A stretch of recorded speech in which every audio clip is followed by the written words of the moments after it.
오늘은 여러분들과 함께 가지는 열매를 모른다라는 제목으로 함께 은혜를 나누도록 하겠습니다. 우리 한번 제목 읽어볼까요? 시작. 네, 가지는 열매를 모른다. 무슨 말인가 싶죠? 2017년에 우리의 마음을 되게 신기하게 또 풍족하게 해준 뉴스가 하나 있었어요. 사진 하나 보여주실래요? 그건 뭐냐면요, 전북 고창군의 실제입니다. 성송면에는 희성농장이라는 데가 있거든요. 희성농장. 여기에 포도나무 한 그루에 굉장히 많은 포도가 달렸대요. 몇 송이나 달렸을 것 같아요? 10송이? 아니, 제가 그 이전에는 기록이 어느 정도였냐면은 일본에서 굉장히 기네스북에 올랐는데 3,000송이가 달렸대요. 네? 3,000송이 한 그루에. 3,000? 근데 제가 뉴스라고 얘기했으면 어느 정도일까요? 지금 이거 보세요. 한 그루에 어마어마하죠. 4,000송이가 열렸답니다. 4,000송이. 그래서 슈퍼 포도나무라고 불려서 이 기네스북에 등재되었을 정도로 정말 기적적인 일이 일어났어요. 이 농장주가 누구시냐면은 도덕현 대표라는 분인데, 이렇게 된 비결이 뭐냐고 물어봤어요. 농사를 이렇게 잘 지었으니까 궁금하잖아요. 그 인터뷰를 했어요. 그랬더니 비결이 없대요. 비결이 없습니다. 포도나무의 생태를 깊이 이해하고 철저한 토양 관리와 유기농 재배로 나무 자체를 건강하게 가꾼 것뿐입니다. 그죠? 서울대 어떻게 합격했어요? 그러면은 국영수 위주로 열심히 했습니다. 그러잖아요. 네. 옛날에 그런 얘기도 있었던 것처럼 그냥 근본적인 것들을 잘 했더니 이렇게 나무가 잘 자랐다라고 이야기를 했는데요. 우리가 오늘 읽었던 본문은 포도나무 가지에 대한 비유, 여러분들 한두 번쯤은 아니면 또 여러 번 들어보셨던 제목인데요. 오늘 주님이 우리에게 하시는 말씀이 바로 이거인 것 같아요. 열매가 인간의 노력으로, 농사 지어보셨던 분들은 아마 아실 거예요. 인간의 노력으로 아무리 열심히 해서 그게 잘 되기를 바란다고 해도 그게 잘 됩니까? 그 노력은 해야 되겠지만 하늘이 농사를 다 관리한다고 이야기를 하잖아요. 홍수가 나든지 뭐 서리가 내린다든지, 그죠? 많은 일들로 인해서 농사가 잘 되고 못 되고 또 병충해가 생기거나, 그죠? 그래서 인간의 노력으로 열매가 만들어지지 않는다라는 겁니다. 그럼 언제 열매가 잘 맺힐까요? 언제? 네, 그죠? 우리가 인간의 노력으로 하는 게 아니라 지금 요 도덕현 대표가 이야기했던 것처럼 나무가 건강하면은 열매가 저절로 잘 맺히게 되는 거죠. 그래서 우리 주님께서 오늘 참 포도나무에 붙어 있는 가지로서 너희가 그렇게 붙어 있어야 한다라고 말씀을 하셨는데, 정말 우리가 그러면은 이 포도 송이처럼, 슈퍼 포도나무처럼 우리가 정말 많은 열매를 잘 맺히게 살려면 그 비결이 무엇일까 좀 궁금하기도 하죠. 그래서 오늘은 예수님께서 십자가를 앞두고 이제 요 시간들이 지나면은 십자가 앞에 이제 달리러 가시는 상황이거든요. 제자들에게 앞으로 어떻게 너희가 열매 맺는 삶으로 살아야 하는지 대답해 주셨거든요. 근데 그 대답들을 우리가 한번 살펴보면서 한번 귀한 은혜를 나눠보도록 하겠습니다. 네, 첫 번째입니다. 첫 번째, 우리는 가지로서 하나님께 붙어 있어야 한다라는 거죠. 우리 같이 읽어보겠습니다. 시작. 우리는 가지로서 예수님께 붙어 있어야 합니다. 네, 예수님께 원래 잘 붙어 있어야 한다라는 겁니다. 예수님께서 15장 1절부터 자기 자신을 나는 참 포도나무다라고 선언을 하셨어요. 네. 여기서 참이라는 헬라어 단어가 알레이노스라는 건데, 그냥 진짜, 참, 진짜 이런 뜻도 있지만 그 뜻을 넘어서 더 어떤 의미가 있냐면은 하나님이 본래 의도하셨던 것, 그러니까 다시 말해서 진리를 이야기하는 거죠. 진리를. 이사야 5장 1절에 보면요, 이렇게 말씀하세요. 내가 사랑하는 사람에게 노래를 불러주겠다. 이는 그의 포도원에 관한 노래한 것이다. 나의 사랑한 친구가 기름진 언덕 위에 포도밭을 가꾸고 있었네. 이게 무슨 말이냐면은 구약의 이스라엘에서는 구약의 이스라엘을 뭐라고 가리키냐면은 하나님의 포도나무, 하나님의 포도밭이라고 표현을 했어요. 그런데 그 열매가 어땠습니까? 구약 시대 이스라엘의 모습들을 보면은 진짜 참 포도나무나 포도밭처럼 행동했나요? 아니요. 껐떡하면은 우상 섬기고, 껐떡하면은 불순종하고, 죄로 가고, 그죠? 정말 실망스러운 모습을 많이 보여주었는데, 여기에 보면은 예수님께서 참된 이스라엘, 그러니까 참된 포도나무로 내가 세상에 왔다라고 지금 말씀을 하고 계세요. 그러면서 보면은 포도나무의 목적이 있을 거예요. 포도나무의 목적. 이 시대, 고대 근동 시대에는 포도나무가 많이 표현되어 있는데 목적이 어떤 목적으로 포도나무를 심었을까요? 포도주를 만들기 위해서. 포도나무는 건축용 목재로도 못 써요, 그렇죠? 이제 다들 잘 아실 거예요. 그리고 불을 피우는 화목용 땔감으로도 쓰기는 어렵대요. 그럼 장식용으로도 뭐 심지는 않을 거고, 왜냐하면 화려한 꽃이 있지는 않으니까요. 그래서 그냥 한 가지 목적, 아까 말했던 포도주를 만들기도 하는데 포도를 우리가 섭취하기 위해서, 그러니까 단순히 우리가 과실을 맺고 열매를 맺기 위해서 그렇게 존재하는 게 포도나무의 존재의 이유입니다. 근데 이처럼 가지가 된 우리가 예수님께 붙어 있는 이유도 이처럼 열매 맺기 위해서 우리가 붙어 있어야 한다라는 거죠. 이해가 되십니까? 그래서 그리스도인으로서 열매 맺는 삶을 살아가기 위해서 오늘 본문에 보면요, 2절과 4절에서 내게 붙어 있으라라고 예수님께서 말씀을 하고 계세요. 그러면서 포도나무에 붙어 있지 않으면은 어때요? 스스로 열매를 맺을 수가 없다라고 말씀하세요. 그렇다면 여러분, 그리스도인이 누구이냐고 물어보고 싶은데요. 그리스도인 누구일까요? 힌트를 주면 방금 전에 얘기했던 사람이에요. 그리스도인은 예수님에게 붙어 있는 사람. 네, 예수님에게 붙어 있는 사람이 그리스도인이겠죠. 그러니까 헬라어로 뭐라냐면 크리스티아노, 라틴어로는 크리스티아누스. 네, 아는 체 하셔도 됩니다. 어디 가서. 네, 그렇게 얘기하는데 단어적 의미로 그리스도 안에 속한 사람을 얘기하는 거예요. 네, 그러니까 가지가 나무에 붙어 있듯이 그리스도에게 속한 사람을 그리스도인이라고 이야기를 하는 겁니다. 그러면은 그리스도인이라면은 어떻게 살아야 할까요? 어떻게? 우리가 또 궁금하죠? 그냥 교회에 나오면 다 그리스도인일까요? 아닌 사람도 있어요. 제가 보니까 교회에 선거 나가야 되니까 나오시는 분들도 있고, 네. 뭐 사업을 시작하셨는데 큰 교회 저기 나가야 되겠다 하고 나가시는 분들도 봤고, 뭐 여러 가지 이유들로 그렇게 교회 나가시는 분 많이 봤어요. 그러니까 교회만 나오는 사람일까요? 아니라는 거죠. 그러면은 침례나 세례 받은 사람일까요? 아니요. 아까 우리 좀 전에 이야기할 때도 그랬잖아요. 세례도 받고 마음이 뜨거워지고 열심히 사는 것처럼 보였지만 또 때로는 하나님을 벗어나서 오히려 교회 다니다가도 성당으로 가기도 하고 절로 가는 사람도 있고 그렇잖아요. 그게 표시가 될 수 없다라는 거죠. 그러면은 주일마다 예배를 지키는 사람일까요? 이건 제가 좀 부끄럽지만 옛날에 주일에 저희 하연이가 아기 때 제가 유아실에 하연이를 돌본다는 이유로 유아실로 잘 숨었습니다. 짱 박혔습니다.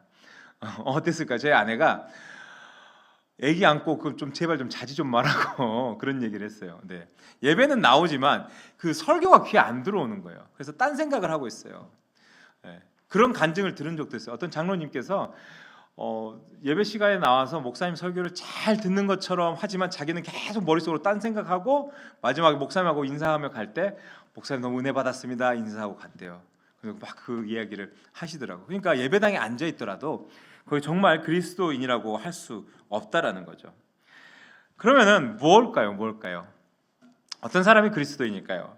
그리스도인은 잘 들으십시오. 그리스도에게 속한 사람이라 그랬죠. 그래서 더 이상 내 인생이 내 것이 아니라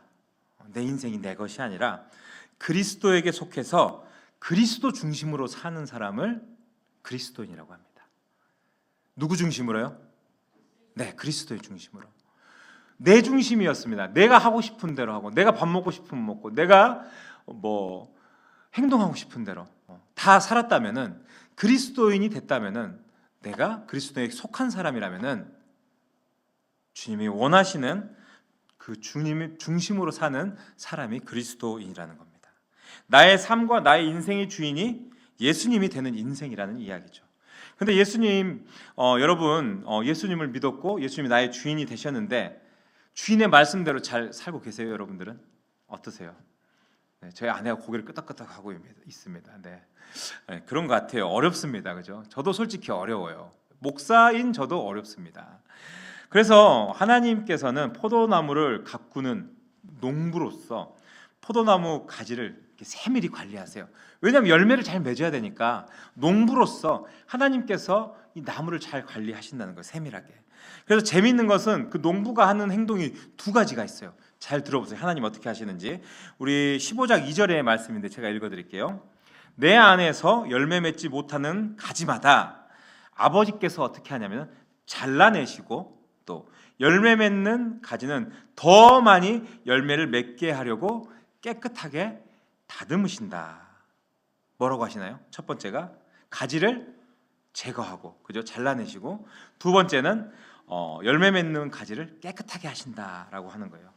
유명한 신학자 중에 브루스 윌킨스라는 분이 있어요. 이분이 제거한다는 단어, 그러니까 아이로라고 하는 이 단어인데, 이게 제거하다보다는 이거 제거해서 없앤다, 가지를 쳐버린다라는 이 의미도 있지만, 그것보다는 더 깊은 의미는 들어올리다, 집어올리다, 이런 의미가 더 크다 그래요.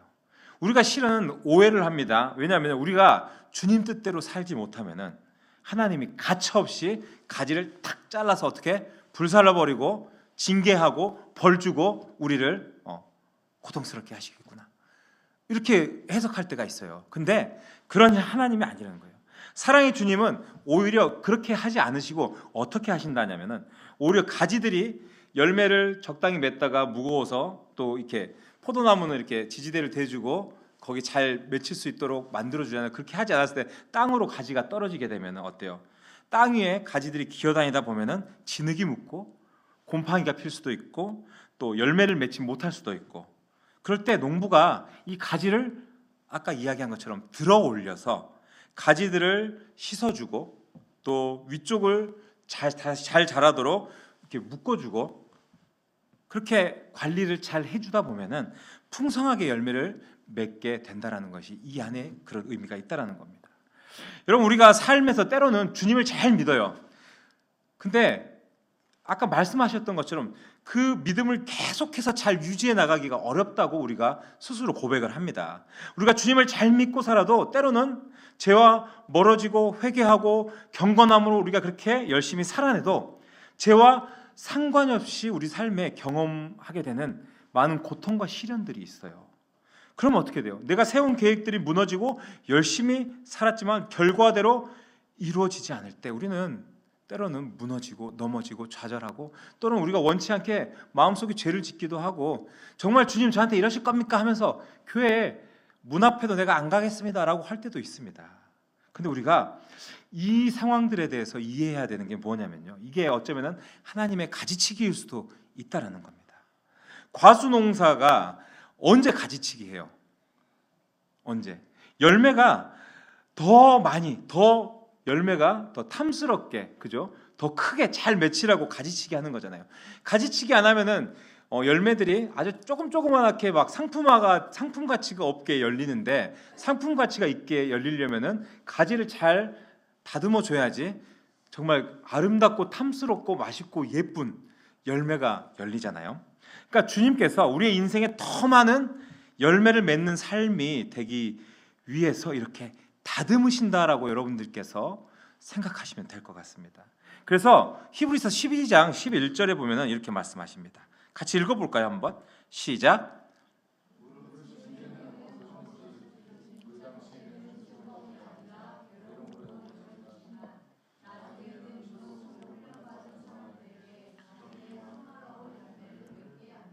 네, 그죠? 이해되십니까? 무릇 징계는 어떤 것이든 그 당시에 즐거움이 아니라 괴로움으로 여겨지는데 나중에는 이것으로 훈련받은 사람들에게는 정의의 평화로운 열매를 맺게 한다라고 말씀하시는 거예요. 여러분, 그렇기 때문에 우리가 날마다 주님 안에 거함을 위해서 더욱 애쓰고 힘을 써야 하는 것 같아요. 그죠? 주님 안에 머무르는 그리스도인으로 살아야 한다라는 거죠. 오늘 본문에서 주님께서는 열매 맺는 삶의 비밀을 설명하시면서 반복해서 주 안에 거하라, 주 안에 거하라, 주 안에 거하라 라고 당부를 하고 계세요. 이 거하라는 것은 그냥 너 그렇게 했으면 좋겠어, 너 이렇게 하지 않을래? 라는 그런 권면이나 요청이 아니라 명령하신 거예요. 명령하신 거. 너가 그리스도인이라면은 주님 안에 거해야 된다. 이것은 명령이다. 그렇게 살아야 한다라고 이야기하시는 거예요. 그렇기 때문에 예수 그리스도의 제자들에게 있어서 주 안에 거하는 것은 삶의 최우선순위가 돼야 된다는 거예요. 첫 번째가 돼야 된다는 겁니다. 그래서 오늘 본문 7절에서 주 안에 거하는 방법을 가르쳐 줍니다. 같이 읽어보겠습니다. 7절 시작. 너희가 내 안에 거하고 내 말이 너희 안에 거하면 원하는 대로 그리하면 네. 뭐라고 하십니까? 내 말이 너희 안에 거하면. 그러니까 주 안에 거하기 위해서 먼저 말씀을 마음에 두어야 한다라고 이야기를 하는 거예요. 그리고 그 말씀을 붙들고 구하라, 기도하라는 거예요. 붙들고 기도하라고 이야기를 하시는 거예요. 말씀을 붙들고 기도하라. 존 파이퍼 목사님이라고 굉장히 유명하신 그 보수적인 우리 침례교 목사님이 계시는데 주 안에 거하기 위해서 이렇게 하라고 말하시는데 한번 읽어볼게요. 보십시오. 시작. 날마다 말씀을 읽으십시오. 그 말씀이 당신의 기도가 되게 하십시오. 이것이 말씀의 의미를 이해하고 가장 좋은 방법입니다. 이것이 우리로 날마다 주 안에 영적 비밀입니다. 네, 이렇게 해석을 하시고 우리에게 권면하셨어요. 여러분 5만 번의 기도 응답을 받았던 조지 뮬러 목사님 아시죠? 네, 기도 응답을 5만 번이나 평생에 받으셨대요. 대단하시죠? 근데 이분도 그렇게 기도를 많이 하시고 하는 분인데 처음 기도 생활을 시작하면서 10년 동안은 정말 많은 어려움이 있었다고 이야기를 하셨어요. 특별히 기도할 때마다 우리 그럴 때 있지, 기도하는데 막 딴 생각이 들어요. 마음이 산만하고 기도 한 3분 했는데 이제 기도 더 이상 할 거 없는 것 같아. 기도 내가 오늘 1시간 하고 가야지, 30분은 하고 가야지 앉아 있는데 기도가 잘 안 되고 딴 생각만 들어. 그래서 이분도 그렇게 좀 어려움을 경험했다고 그래요. 특별히 기도할 때 그런 산만함과 또 막 어지러움 그런 것들과 씨름하면서 기도의 방향을 잡는 것이 너무 어려웠다고 이야기를 하셨대요. 근데 기도 많이 하는 권사님도 이런 말씀하세요. 저희 어머니도 가끔씩 이제 자주 놀러 오시면 좋은데 안 오시는데 이유가 뭐냐면은 기도줄을 잡고 자기가 원하는 루틴대로 새벽기도, 철야기도 뭐 이렇게 또 중간에 오전에 가서 또 교회 기도하시는데 기도 꽤 많이 하시죠. 뭐 하루에 6, 7시간 막 이렇게 5시간, 6시간 기도하시는데 그 기도가 늘 하던 습관대로 너희 집에 가면은 기도가 안 된다는 거예요.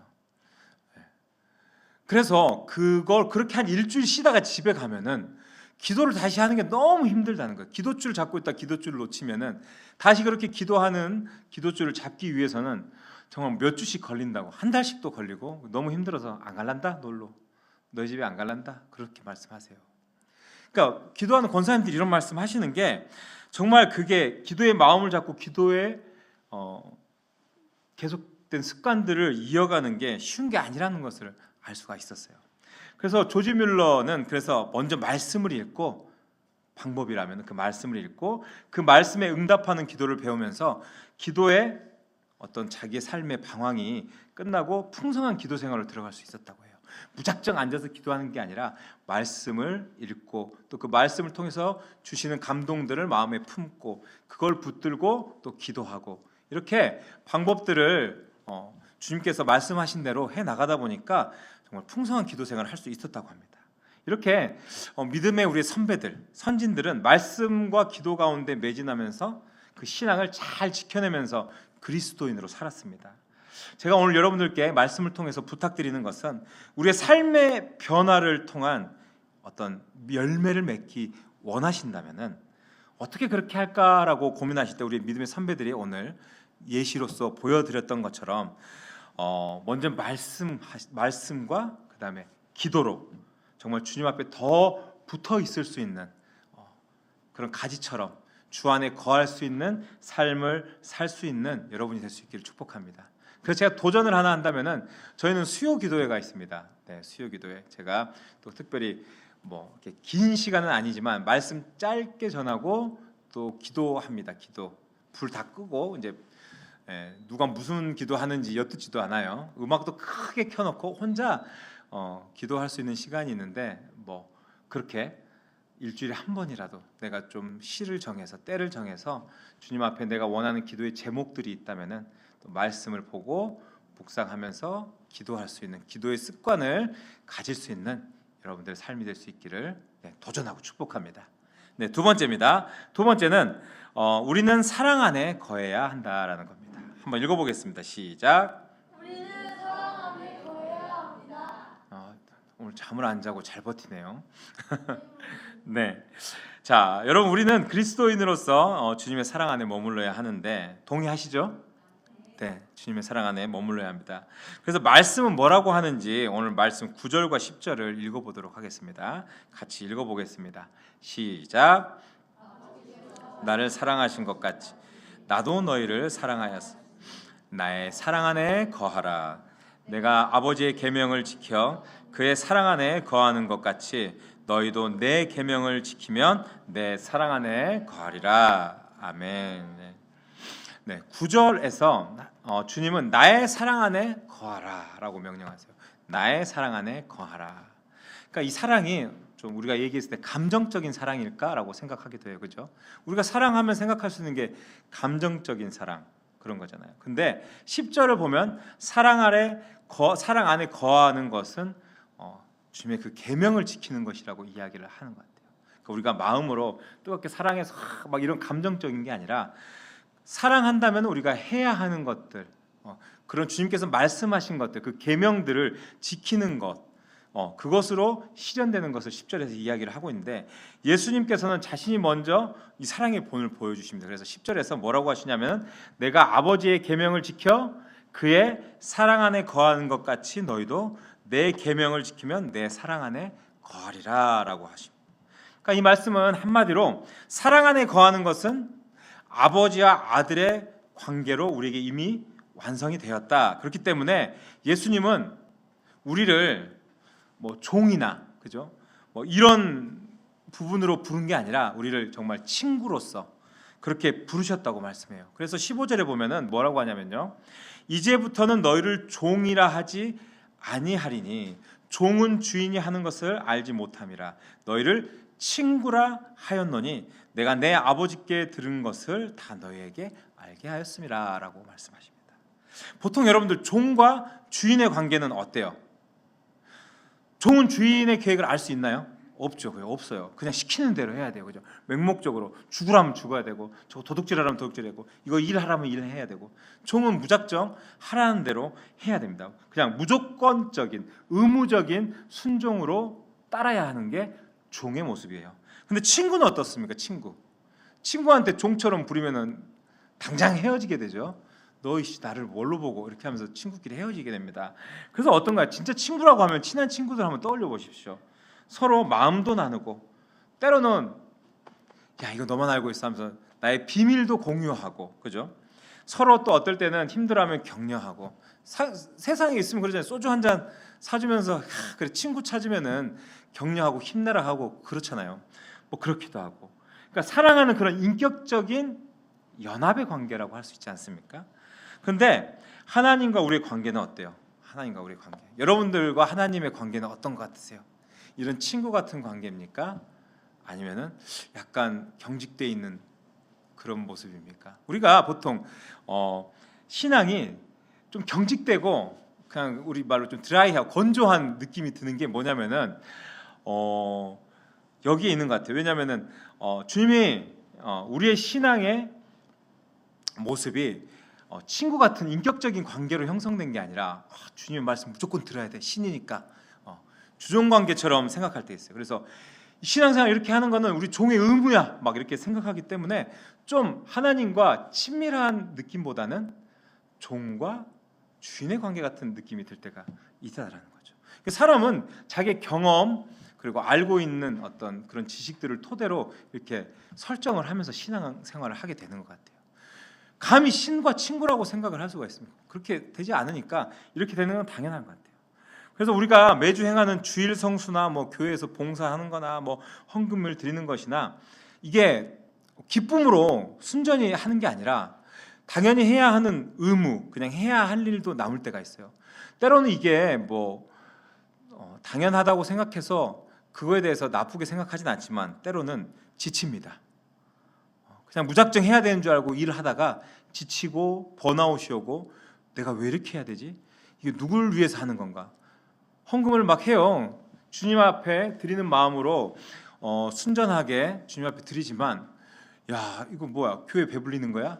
막 이런 생각해요. 저 어떤 안 믿는 분이 그러더라고. 교회, 큰 교회 다 있을 때 보니까 저기 교회 엄청 부자던데 목사님이 돈 다 가져가냐고 그러더라고요. 그러니까 안 믿는 분들은 그렇게 오해를 하세요. 그렇잖아요. 그러니까 그런 것처럼 어떤 우리의 마음이 해야 할 일도 남게 되고 그냥 의무적인 일도 남게 되면은 신앙이 흔들리고 영적인 번아웃이 오는 거예요. 그래서 마음도 지치고 당연한 겁니다. 그렇기 때문에 우리는 주님께서 우리를 일꾼으로만 부르신 게 아니라, 때로는 주님 앞에 종처럼 섬기는 모습도 필요하지만 그게 아니라 우리를 인생을 나누는 친구로 부르셨다라는 것을 기억하셔야 한다라는 거죠. 우리 13절 한번 읽어볼게요. 13절. 자, 시작. 친구를 위하여 자기 목숨을 버리면 이보다 더 큰 사랑이 없나네. 네, 친구를 위해 목숨 버리는 거, 이거 보통 사람 합니까? 못합니까? 못해요. 네, 어렵습니다. 저도 제 친구, 친한 친구인데 쟤를 위해서 대신 죽어라 하면은 처자식이 있는데 먼저 이런 생각이 날 것 같아요. 그렇잖아요. 친구를 위해 목숨 버리는 거, 이거는 못할 것 같아요. 근데 이게 단순한 교훈이 아니에요. 왜냐하면은 예수님께서 이 말씀을 하시고 진짜 불과 몇 시간 후에 십자가에 자기 목숨을 버리는 그 큰 사랑의 길로 걸어가게 되시기 때문이에요. 실제로 목숨을 버리는 어떤 그 사랑을 자기 몸소 이제 보여주신다라는 거죠.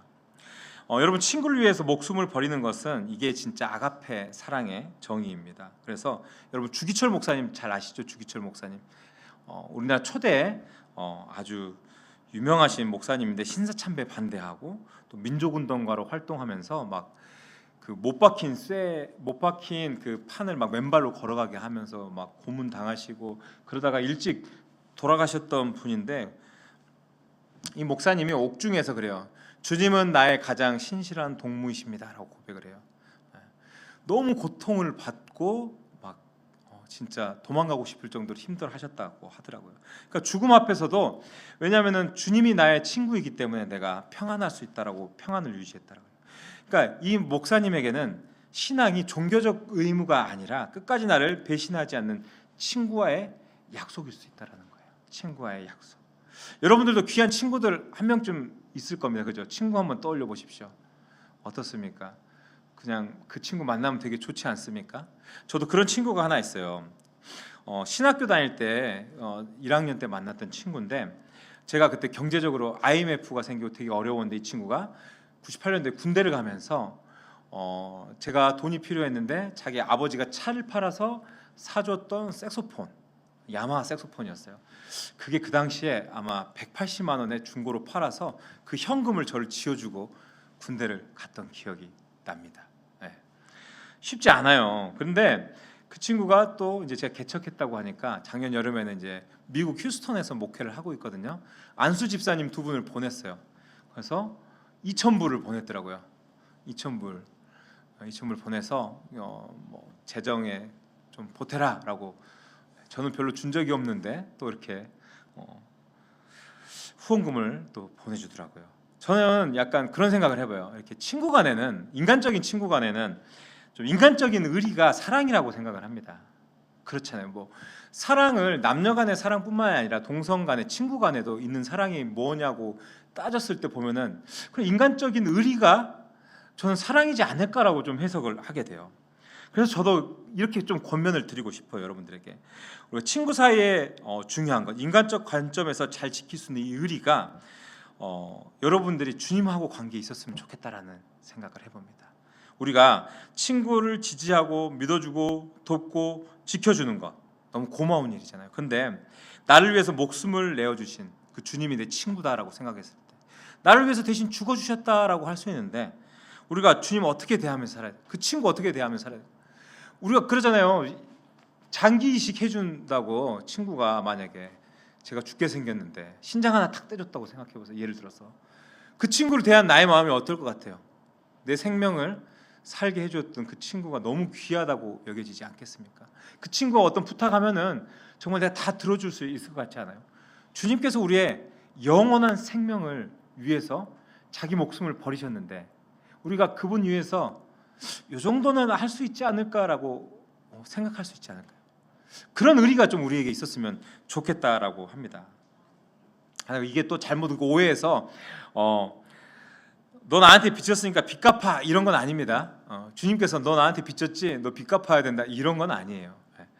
강요해서 하는 게 아니라 우리의 자원하는 마음이 있어야 한다라는 겁니다. 그래서 우리가 그 사랑 잊지 않으시고 간절히 바라는 것은요, 내가 주를 위해 무엇을 해야 하나라는 어떤 그런 계산된 좀 경직된 주종관계에 걸친 어떤 그런 경직된 신앙의 압박감 이런 것보다도 우리가 늘 주님께서 나를 얼마나 사랑하시나 요걸 좀 생각해 보시면서 나도 그 사랑에 맞춰서 좀 그래 인간적 의리로라도 우리가 따졌을 때 주님 앞에 내가 어떻게 그 지난 사랑을 기억하고 살아야 될지 그렇게 살아갈 수 있는 여러분과 저의 모습이 될 수 있기를 축복합니다. 네, 어렵지 않습니다. 세 번째입니다. 자, 세 번째 우리 같이 읽어보도록 하겠습니다. 시작. 우리는 우리는 그리스도인이라면은 세상 속에서 주님을 증거하면서 살아야 하겠죠. 근데 그렇게 살다 보면요, 때로는 미움을 받아요. 미움을. 그리스도인처럼 살면은 미움을 받습니다. 그래서 그 학생들 중에 급식 먹는데 기도하면은 너 교회 다니니 하면서 너 되게 티낸다 그래서 그게 좀 부끄럽고 창피해서 기도 안 하고 밥 먹는 애들도 있다 그러더라고요. 어떤 친구들은 목사님이 방법을 냈어요. 근데 어떻게 밥 먹으러 급식실 가기 전에 교실에서 그냥 기도하고 가요. 사람들이 볼 때 기도하는 거 보면은 그래 어쨌든 그런 모습도 괜찮다고 얘기는 했는데 어쨌든 세상의 미움을 각오하고 살아야 되는 게 그리스도인인 것 같아요. 내가 원하든 원하지 않든 말이죠. 근데 주님은 제자들에게 세상이 너희를 미워할 것이라고 미리 이야기를 하셨어요. 왜 그러냐면은 이유가 단순해요. 세상이 왜 너희를 미워하냐면은 세상에 속하지 않고 도리어 주님이 우리를 세상에서 택했기 때문에 그렇다라고 이야기를 하세요. 그러니까 오늘날 그리스도인으로 산다는 게 정말 불편한 일이에요. 그래서 이 세상에서 기독교적 가치를 지키는 것은 조롱거리가 되기도 하고 때로는 거절당하는 거절의 대상이 되기도 하고 미움의 대상이 되는 거예요. 근데 성경이 말합니다. 18절 같이 읽어보십시오. 시작.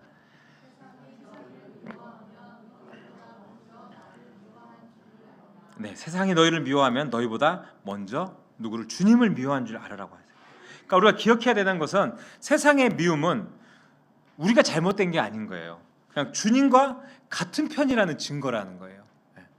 왜냐하면 주님을 먼저 미워했기 때문에 세상이 우리를 미워하는 건 당연한 거예요. 왜냐하면 우리는 주님과 같은 편에 주님 안에 속한 자이기 때문에 미움받을 수 없다라고 벌써 말씀을 하셨어요.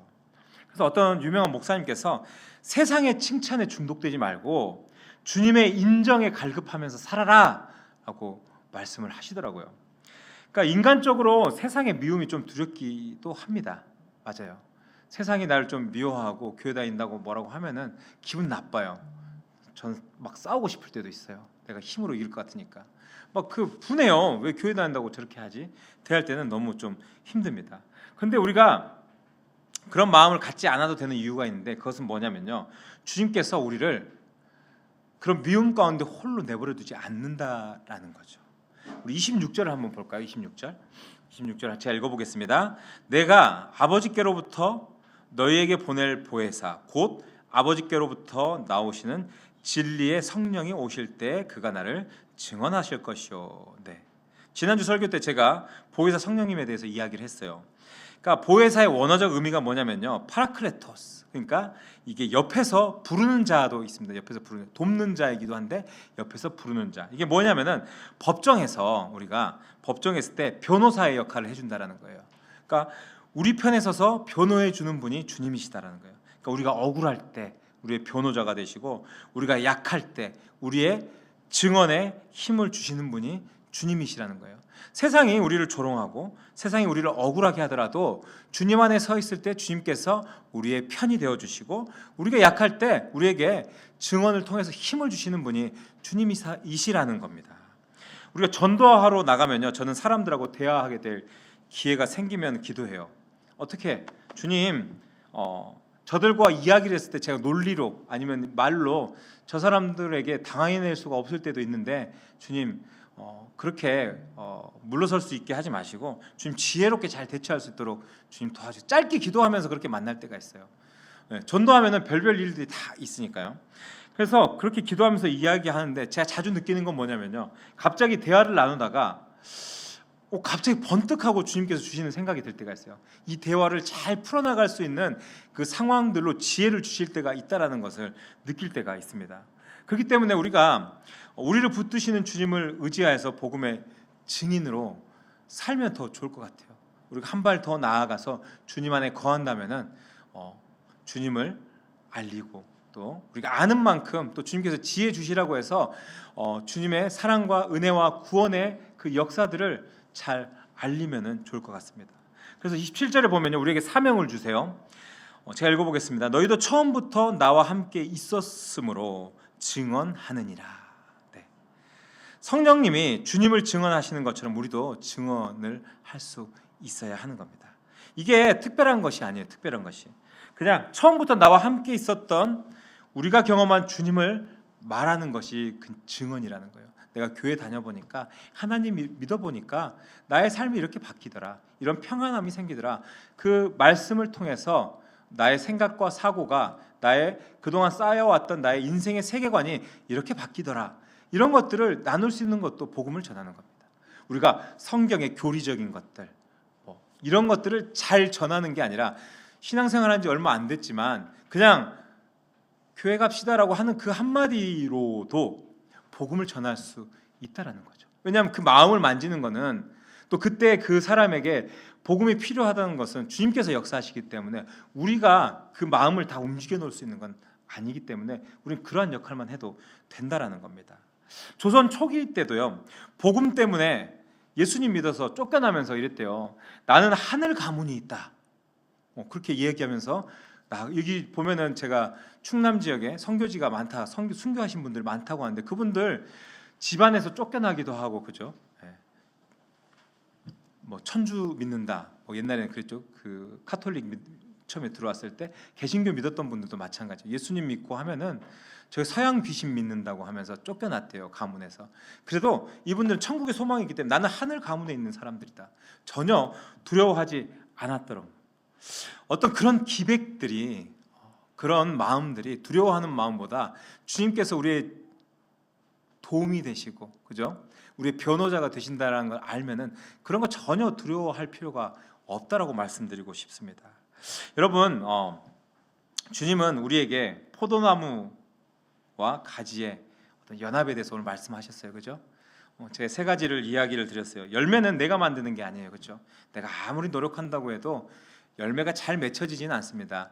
우리 집사님 아까 대화하면서도 참 많은 생각을 들게 하는데, 저도 목사가 되기 위해서 막 애를 쓰고 노력은 한 부분이 솔직히 있긴 하지만 그것보다도 내가 어느새 그렇게 노력하면서 지내다 보니까는 주님 안에 머무르려고 더 애쓰다 보니까 목회자로서 다듬어지게 되는 것 같아요. 내가 신앙이 저는 그런 생각을 했어요. 아까 집사님하고 얘기하면서 확 뜨거웠다가 왜 다시 확 식었다가 그게 유지가 되지 않는지에 대한 말씀을 하지만, 삶의 모든 시간들을 우리가 그 타임라인 끝에 서서 봤을 때는 하나님께서 그 그래프가 올라갈 때도 있고 믿음이 또 내려갈 때도 있고 또 그것이 어느 정도 유지가 될 때도 있고, 이런 것은 우리가 그때 가봐야 알 수 있었을 때 그 상황에는 그렇게 될 수밖에 없었구나, 이 내려가는 그래프를 통해서 우리가 또 다시 연단되어지고 또 다듬어지고 또 돌이키지 않고 우리의 신앙이 더 단단해지고 어떤 그 계획들이 그 안에 있다라는 것을 우리가 깨닫게 되는 것처럼 그렇게 살 수 있는 건 아니겠습니까? 그래서 내 노력으로 하는 게 아니라 저절로 주님 안에 머물러 있을 때 그렇게 우리가 성장할 수 있다라는 겁니다. 제가 희성농장 아까 사천송이 얘기했죠, 포도송이. 그게 그 농장 주인 말씀처럼 스스로 그렇게 노력으로 열린 게 아니라 주님께 우리가 영적 열매를 맺기 위해서 정말 주님과 깊은 연합 가운데 있었을 때 그렇게 되는 것을 여러분들 기억하시면서 늘 주님께 붙은 가지처럼 늘 말씀과 기도로, 그리고 주님의 사랑 안에 거하면서 주님하고 또 정말 친구처럼 의리도 좀 지키고, 그렇게 우리가 우리 혼자 가는 것이 아니라 보혜사 성령님이 우리가 동행하신다라는 사실을 좀 기억하시면서 두려움 없이 그렇게 세상 가운데 살아갈 수 있기를 주님의 이름으로 축복합니다. 아멘.